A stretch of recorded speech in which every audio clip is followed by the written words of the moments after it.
Welcome to another edition of Around with Randall, your weekly podcast on making your nonprofit more effective for your community. And here is your host, the CEO and founder of Hallett Philanthropy, Randall Hallett. It's another terrific day here on this edition of Around with Randall.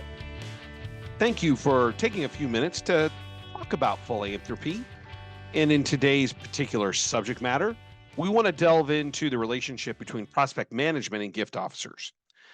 Over the last maybe 6 months or so, I've run into a number of situations as we continually, hopefully, try to evolve the processes that organizations are investing in to make philanthropy possible at its highest levels. Prospect management and research is becoming more and more important. And we're seeing as mergers occur in healthcare, as universities become more sophisticated, that we're adding more and more components of helping gift officers with managing their portfolio in the prospect management process. The challenge becomes, and I have done a podcast on this before about what, from the prospect management side, gift officers want. This one's really aiming at gift officers saying, yeah, maybe there's a way you should be looking at this when it comes to prospect research and why it's important. A few times over the last several months, I have found gift officers incredibly hesitant to take the recommendations of prospect management or research, infrastructure, database, a lot of different titles, but it's all about what they do to make gift officers successful. I think a lot of this has to do with more emotion, the distrust. Some of that comes from ego. I know best. Some of it comes from fear. I'm losing control. I think sometimes it's about power. I don't want to give up my autonomy, my knowledge, particularly if you're more senior and the new ways of looking at technology, which I struggle with. Think about artificial intelligence as one major example. We're less probably accepting of because of the way we've always done it. There's also a commentary I hear, not as often, but I still hear it. Well, I'm a gift officer. I'm responsible for the money. I've done this for a long time. You don't understand what I do. The "you don't understand what I do" excuse. And that's what we're hoping to get away from today. The last is just a sense of in terms of a challenge, why it happens is hierarchy. Well, I'm a major gift officer. I'm a director of development. I'm system vice president of whatever. I have more authority. I'm higher up on the food chain. I make more money. I'm more important. All of this leads to the conversation about what really should be happening. I want to bounce out of philanthropy for just a second and look at the world we live in when it comes to getting advice, getting help. When you have a medical condition, even incredible doctors who have their own medical conditions go to other doctors because they need assistance, guidance on how to fix, heal whatever that particular issue is. When you have a legal problem, you go to a lawyer. When you have a behavioral mental health challenge, you go to a psychiatrist, a psychologist, a counselor. And we're all, I think, incredibly happy and pleased that we're moving out of, we're not there yet, but moving away from the dark ages where it's not okay. It's, you hide those things. We don't want to do that. When we are in our careers, we look to mentors and we look at them and say, how is it you do what you do and what can I learn? But I'll go just to the elemental. I deal with it every morning, and I don't deal with it like most people do, but I find it interesting just as I traverse my way in the morning. Traffic reports. You're trying to go from A to B. You might listen to a radio station who has traffic reports because it will help guide you as to how to do this more effectively and what to avoid. Whether it's medical, the law, mental health, professional growth, or just the idea of getting to work. We take advice all the time, guidance about how do we make whatever we're trying to do better. And yet I feel this huge resistance in terms of gift officers when it comes to the idea of prospect management and research. So let's spend just a couple of minutes, not even quite that, the bigger picture of prospect management. So I'm speaking to you gift officers, maybe you prospect management people and infrastructure people, pick up a few things as well. Why they're so important is because they see things from a different perspective. They are looking at data. And in particular, I'll start internally at things like static portfolios, and they know that those become problematic. They look at metrics, and are we meeting the metrics, or the gift officers meeting the metrics that they should be, and how can they be helpful? We also know that there are fewer donors out there. If you look at, and I talk about it all too often, not all too often, probably not enough, but I'm going to mention it here. Nathan Chappelle, generosity crisis, with fewer people giving. So how do we get our gift officers in front of the right people? We know that there are fewer people giving and larger gifts are driving philanthropic success. How do we not only get them in front of the right people that will give, but how do we get them into the smaller subset of people who are giving larger? And finally, how do we help them understand that the goals that they have are more easily met when there's a partnership? And really what this is increased dollars that are being put on in terms of pressure for metrics, for monies raised by gift officers. Part of that is because we have a change in our economic climate where nonprofits need larger dollars and they're looking to major gift officers because that's where the most dollars come from. There's also a side of this, and I wrote one of the articles on it originally is a little over 2 years ago, or right at 2 years, about pay, and we're not paying our best fundraisers the right money. I did a podcast on it, did the article on it. Well, with greater pay comes greater responsibility. If we want to maintain a 4-to-1, 5-to-1, 7-to-1 ROI for who we are for fundraisers, if you raise my pay by $10,000, that means I need to raise 70,000 more to keep that ratio. And so all of these are the reasons why that the relationship, the work that prospect management research does is critically important. What they're trying to help you with. Then there's the what they do. So there's pipeline development. It's about the new people, the elevations, the navigations. This is more for healthcare, but they're about who should be your new donors or the best possible prospects. How do we know which ones to elevate? Meaning go up in dollar figures. And also the idea of those that intersect the organization. We think about healthcare and navigation. I deal a lot in that. All of a sudden, there's a lot of interaction, communication between the organization and a prospector or donor. How do we put those in front of the right people to have the right conversations? Then there are the people inside of your organization, and I don't mean the employees, I mean inside the CRM, who are already donors, like those that are the larger first-time gifts, and somebody should pay attention to those, or that they may be in a situation where they've given a number of years in a row, which makes them a prime candidate for plan giving, which is just a subset of major gifts. May have a specialist who supports and helps, or a team, but it's all about getting to the right people. And then there are the ones who are donors and they go through some research components, and it turns out that their $1,000 gift is just a minuscule option that donor or couple or entity or organization has. They actually give much larger gifts, and the question becomes, should we be one of those larger ones? So it's about donor identity, donor acquisition, new donors, and getting people in front of the right people, getting gift officers in front of the right people. It's also about portfolio management. So what they do is they're making recommendations on, and this gets sometimes, gift officers don't like this, in particular, about people that are sitting too long in a certain part of the moves management process, i.e. they're too long in cultivation. Really what they're saying is there's too long between actions. What's going on? Or there's no contact at all.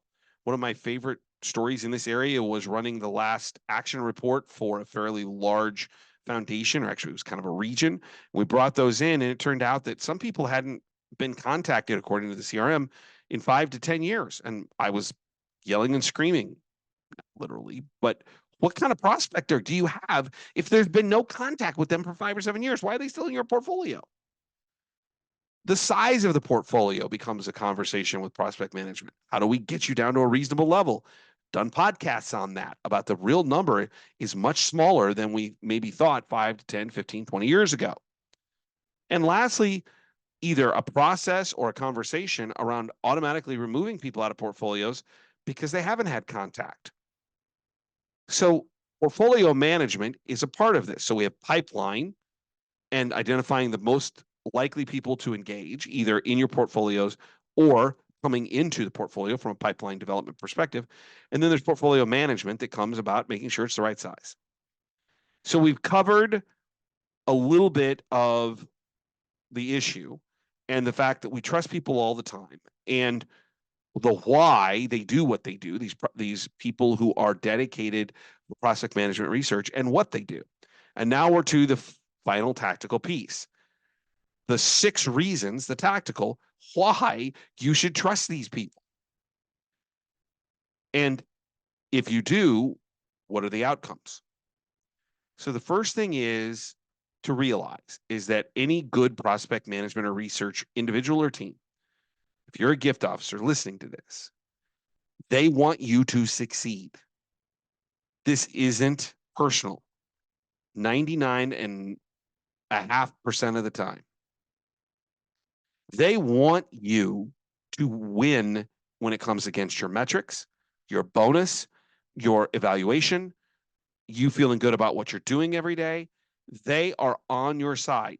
They want to help you map out strategies that are going to help you in your relationship building process.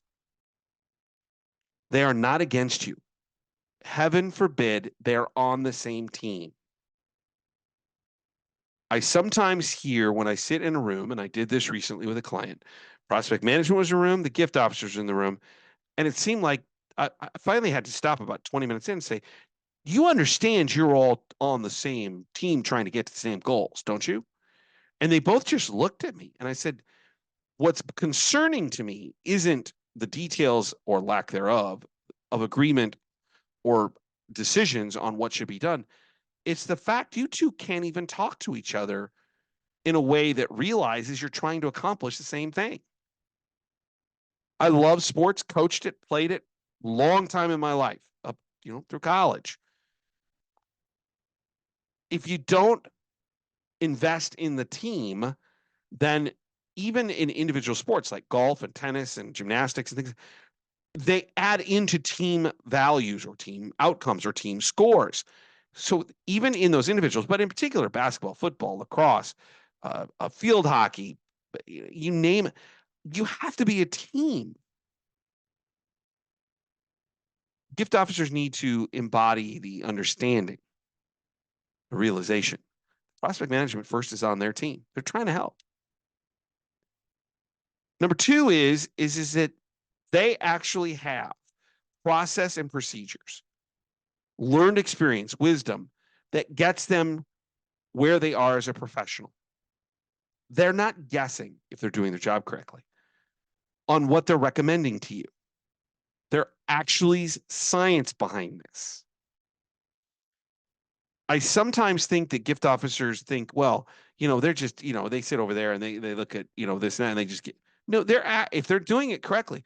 And if you ask them, and we'll come to this in terms of number 5, ask them and say, tell me how you do what you do. Why is this a priority? They should be able to tell you, and they probably can. Well, I looked at this, and this, and here's the reason why. Well, if they're on the same team and they have actual processes and procedures, that means though that information probably be powerful, which brings you to C. They have tools. They have great tools that are part of this process and procedures. We live and die, unfortunately, by well screening. That's just the tip of the iceberg. One of the great resources that many have is access to something called LexisNexis that has such incredible detail on individuals when they do prospect management research individually, or they're using it in terms of totality to identify best pipeline opportunities.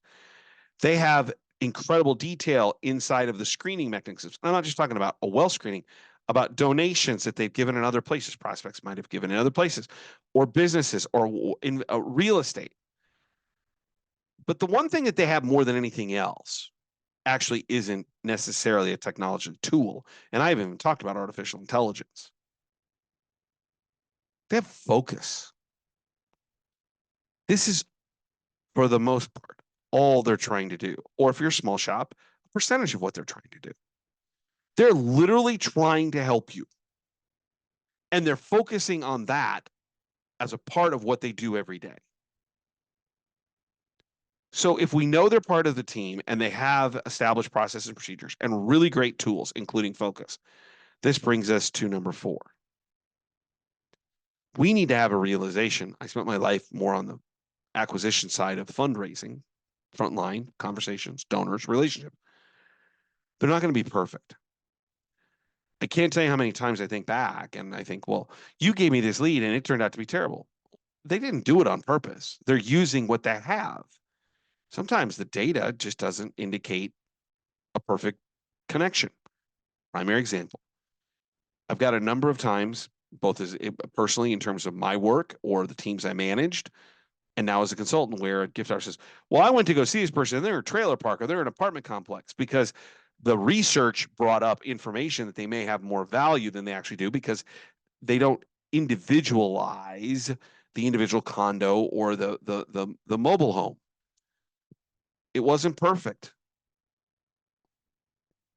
Our job as gift officers is to go out and talk with people and make calls and see individuals or couples, people who represent companies, and have conversations. And if really 2/3 of the time we're not even going to make an ask, let alone the ones that we ask and say no, then we should never be afraid to make a phone call and go see someone, and we don't care where they're at. Does that mean we go back for more cultivation? No, because they probably didn't qualify for, if we work maybe as a major gift officer, principal gift officer, plan giving officer. But that's okay. Those are the things we should be honing our skills on. How do I talk with people? How do I listen to them? How do I find their passion? What's important to them? Realize that the tools aren't perfection.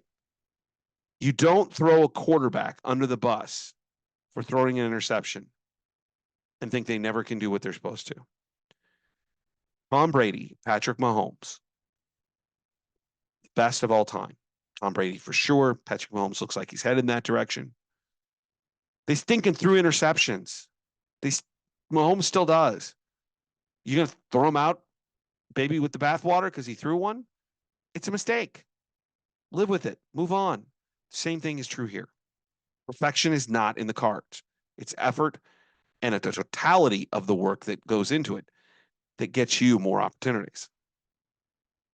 Number 5, have a conversation. And I mentioned this earlier.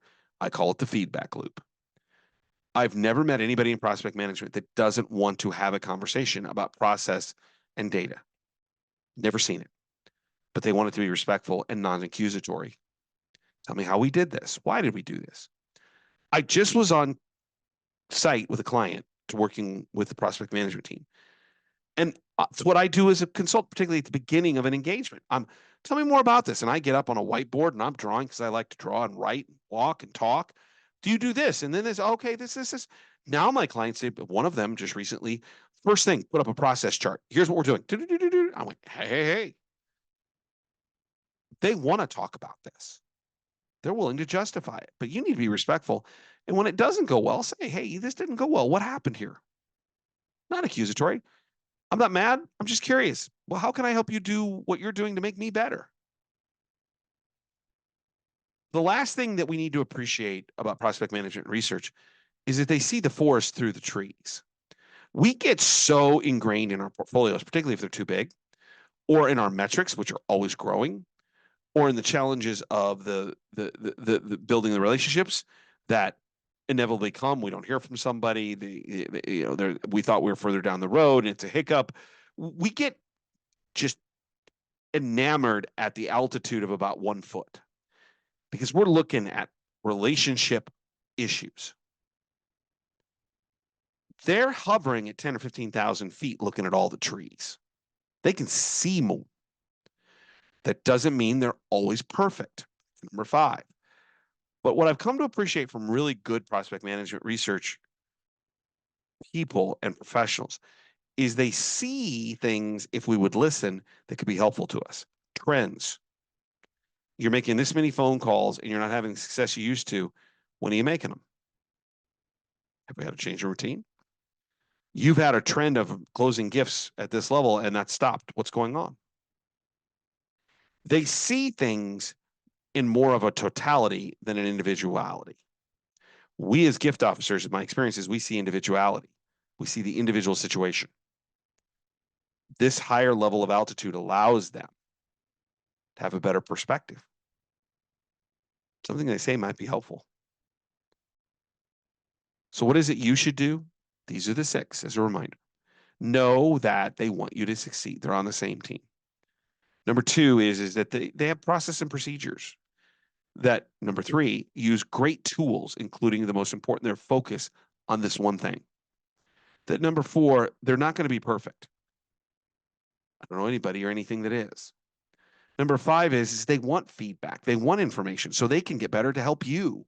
And number 6 is they have a perspective that's different than ours. All this comes down to a 5-letter word: trust. Are you willing to trust someone else? You trust your doctors. You trust your lawyers. You even trust the traffic reports. Why is it so challenging sometimes to trust those who are built, trained, and are professionals, who do their very best to be on your team? To trust the prospect management when they say, this could be a really great name, you should do some outreach. And then realize it's not 100% guaranteed. That's our job, to go in and figure out what's going on so we can start building more transformational relationships. Not a dollar figure, but emotional engagement about what people's passion is and how the nonprofit might help them and help the nonprofit align in terms of what they're trying to do. Don't forget to check out the blogs. Just 90-second reads at hallettphilanthropy.com. You can get an RSS feed right to you.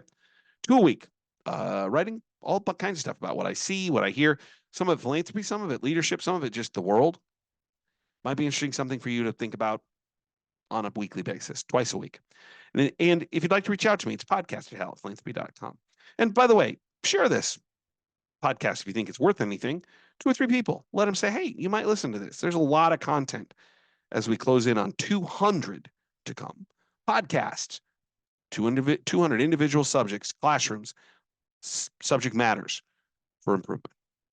Don't forget that what we do is important. What you do is important. I love what I do. I get to coach and teach, for the most part, help build processes, get organizations where they want to go. And you are most likely someone who's doing the same, but in a different way. Major gift officer, CDO, board member, whomever.